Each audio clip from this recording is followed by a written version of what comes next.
Welcome, lovers of literature. Hope you are doing well.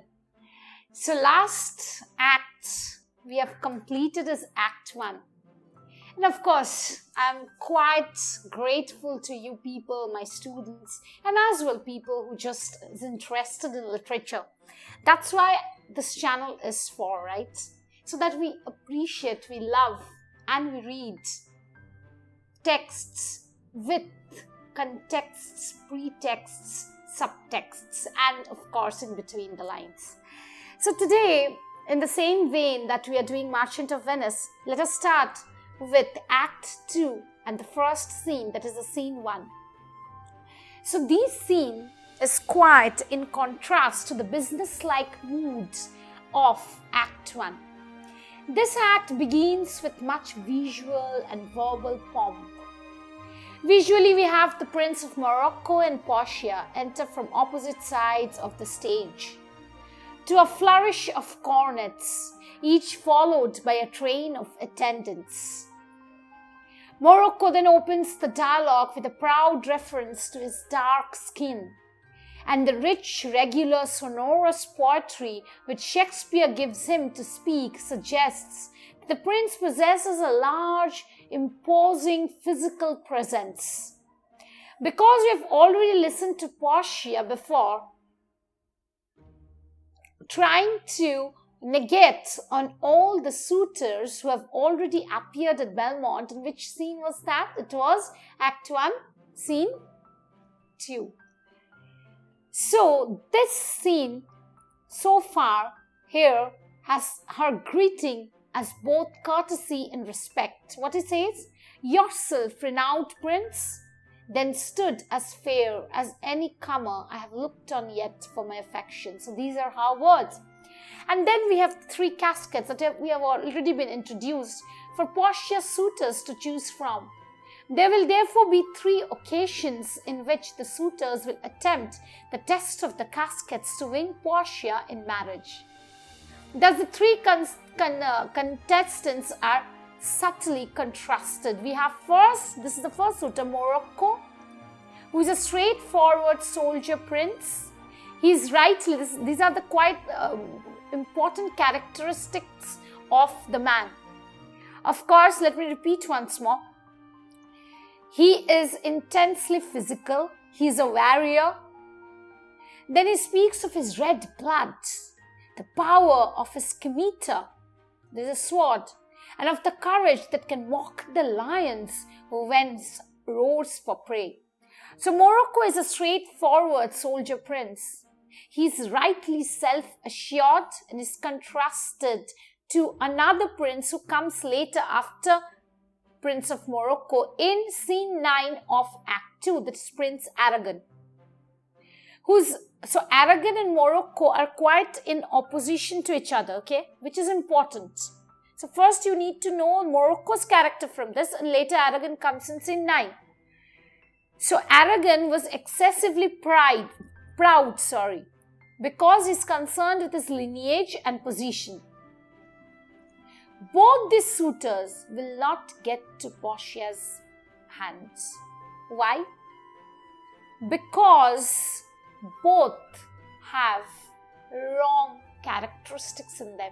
Morocco is proud and Aragon has a wrong self-perception. So these are the reasons. And then we of course have the happy reunion of the couple, that is Bassanio and Portia. That will come later, much later. So these, from this point of view, the introduction of Morocco is very, very important, okay?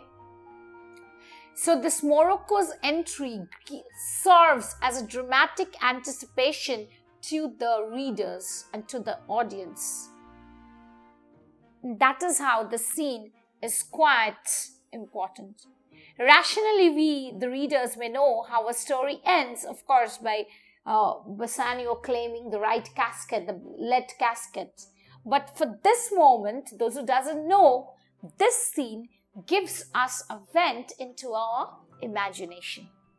So that is what is more or less about the scene. Now let us get into the text. Again, the scene is set in Belmont. So this place, I told you, is of love, festivity, and something that is romantic. So that is, and I told you it's a verbal imagery and the pomp and everything, that celebration kind of. So flourish of cornets, so the cornets are just ringing. Enter the Prince of Morocco and his train of followers.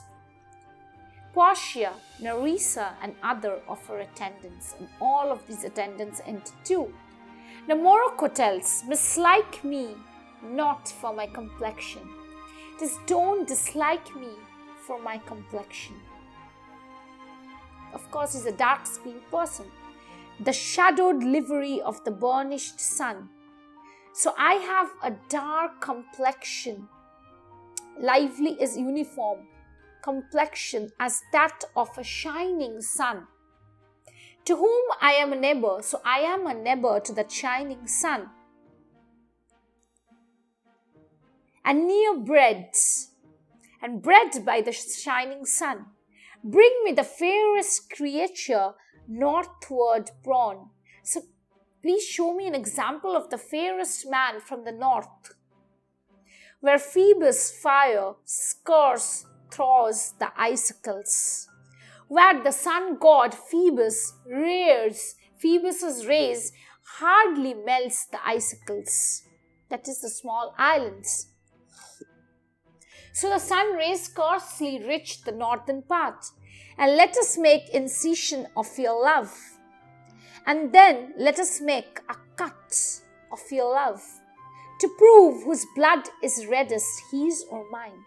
And then let us cut our skin and see whose love for you is as red as mine. In this part, the shadowed sun, the shadowed livery of the burnished sun, this is a metaphor, wherein the dark complexion of the Prince of Morocco is called a dark livery that is given by the sun. So this entire speech by Morocco says how proud he is, about how he looks, about his bravery, about his passion. So that is what his downfall is for. I tell the lady, this aspect of mine had feared the valiant by my love. So this aspect, this courage, this bravery, this appearance of mine hath feared the valiant by my love, has feared even the most courageous man. I swear the best regarded virgins of our clime, so I swear the most respected maidens of my region have loved it too, have loved my dark complexion. I would not change this hue. I am not going to change this dark complexion of mine, except to still your thoughts, my gentle queen. Except I might, if I had to win your favor, my gentle queen. In terms of choice, I am not solely led by nice direction of a maiden's eyes. Again, Portia tells about her condition, which is much at stake. He says, in terms when it comes to choosing, I am not solely led. That is, I am not entirely led by nice direction of a maiden's eyes. I am not led by what a maiden's eyes may be drawn to, that is physical beauty. By nice direction of a maiden's eyes, besides, the lottery of my destiny bars me the right of voluntary choosing. That is, the destiny that my father has endowed on me has limited my choice. But if my father had not stunted me, so if my father had not limited me as such, and hedged me by his wits, and has not restricted me by his wisdom, hedged means restricted me by my wisdom, to yield myself, so to give myself as a wife, his wife who wins me by that means I told you, yourself, renowned prince, then stood as fair as any comer I have looked on yet for my affection. So, if I had been given the right to choose, then my prince, let me tell you, that you, famous prince, would stand as fair a chance as to other suitors I have seen. It shows the Portia's liking for Prince of Morocco and not judging him by his complexion. So Morocco says, even for that I thank you. So I thank you, that way I'm grateful to you. Therefore I pray you, lead me to the caskets to try my fortune. It means I want to go near the caskets so that I can try my fortune. By the scimitar, that is by the sword that slew the Sophie and a Persian prince. So by the sword that killed the emperor of Persia and won 3 battles against Sultan Suleiman, I would outstare the sternest eyes that look. I would outstare even the fiercest eyes that look. So it shows about his bravery. Outbrave the heart most daring on earth. Even I am ready to defy the daring heart on the earth. Pluck the young sucking cubs from the she bear. So I am as brave, even braver than a bear. I can just take away the sucking cubs from the mother bear. Yeah, walk a lion when he roars for prey. I can even challenge the lion when he roars for his prey. To win thee, lady, and I can show such bravery so that I can win you. But alas, the while, now he also talks about the same fortune because he has no role to play. It is his destiny. If Hercules and Lichess, so this is again an allusion. So Hercules, I told you, it was a hero of superhuman strength in Greek mythology, and Lichess was a servant. So suppose they both are at the game of dice. They play a game of dice to decide which of them is the better man. The greater throw may turn by fortune from the weaker hand. So the winning throw may by chance come from a lesser man who is not that good at dice. So this is like that. Choosing casket is like playing dice. May turn by fortune by the weaker hand. So is Achilles beaten by his page. So in that way Hercules, who is a better player, may be defeated by his servants. And so may I, blind fortune leading me. So I might be also deceived by the blind goddess of fortune. Blind fortune, this is personification, okay? Miss that which one unworthier may attain. So by fortune, an unworthy person may attain your love and die with grieving, and I may die of grief.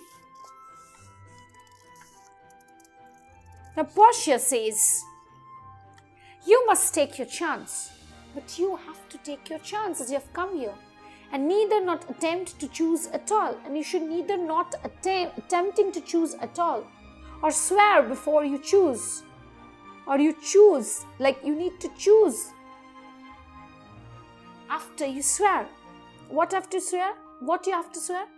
If you choose wrong, never to speak to a lady afterward. It is you have to make it an oath that after this you can never speak to a lady. In way of marriage, therefore be advised. In a way of marriage, you can never speak to a lady. That means if you fail in your choice, you cannot marry another woman, nor will not. Come, bring me unto chance. So, of course, I know that I cannot do that. So he says, no, then I will not. But now, come, bring me to my chance, to my fortune. First, forward to the temple. So first, let us go to the temple. After dinner, your hazard shall be met. After dinner, you may take chance at your fortune. Then Morocco says, good fortune then. So may I have the good fortune then to make me blessed, to make me blessed or cursed amongst men. So it is my fortune which will decide whether I will be the blessed of among men or will I be the cursed among all the men. That is how the scene ends here. It's just an introductory scene where Morocco is introduced. I told you the scene is important because it just introduces Morocco, the first suitor, and here Morocco is the first person who will stand in comparison to the other main suitors. That is Aragon, who will come over in Act 2, Scene 9, and Bassanio will come over in later, much later. It's in Act 3, Scene 2. So the scene begins with a lot of pomp, glory, show, then poetry. That is characteristic of Shakespeare. He brings in this poetry to add drama to romance. This man just shows off how brave, and in a hyperbolic way, mind you, those words by him where he says, I can just take away a cub from a she-bear and everything, is a hyperbole. It's an exaggeration of his bravery. And of course, another thing of Morocco is he's very straightforward by nature. Though he's arrogant, and of course as he's a warrior, his arrogance is much needed too, in a way. But then he also talks in a gentlest way to Lady Portia. He says, I might also change the color of my skin, that when I can go to that level to win your love. Though I am in much acceptance to my color, to my clime, to my entire upbringing, yet he said that he can change for Portia. That also shows his gentle nature. And again he also tells that for you I can show all the courage. That is, my sword has already slain so many of warriors here. Like line number 25, he says that I have slain the Emperor of Persia, and I've won 3 battles against Sultan Solomon. I can outbrave the most daring hearts. I can outstare, I can look into the most stern eyes. And even I can fight a battle with a she-bear who is just suckling its kids. And even I can just fight a challenge with a lion who is at its prey. But I can do everything just for you. And then, quite diametrically opposite, he also talks about how fortune has not given him the chance to play fair. It's like playing a game of dice where he gives an illusion between Hercules and Lichess. To play a dice, Hercules being a better player may also lose. Why? Because the person who plays a better game wins. So it's just like that. But you have to remember, as he's a warrior, he never shuns back. Even the Portia tells that it's like, see this, you will never speak to any lady afterward in way of marriage, therefore be advised. Yet he never shunned away. He said, okay, may the fortune be the decisive force, whether I will be the most blessed or I will be the cursed one. So with that note, the scene ends here. The scene is, of course, a part of understanding of the suitors that Portia will have in the other scenes. Thank you for coming in, listening. And I told you, as in the earlier video too, that if you like my video, please do put a thumbs up, because it gives me the confidence. It gives me that extra support where I can think of putting up further videos, doing it well. Without your criticism, without your love, it's impossible. Thank you, my friends. Stay happy, stay blessed, take care of yourself, love literature, read in between the lines. Thank you so much.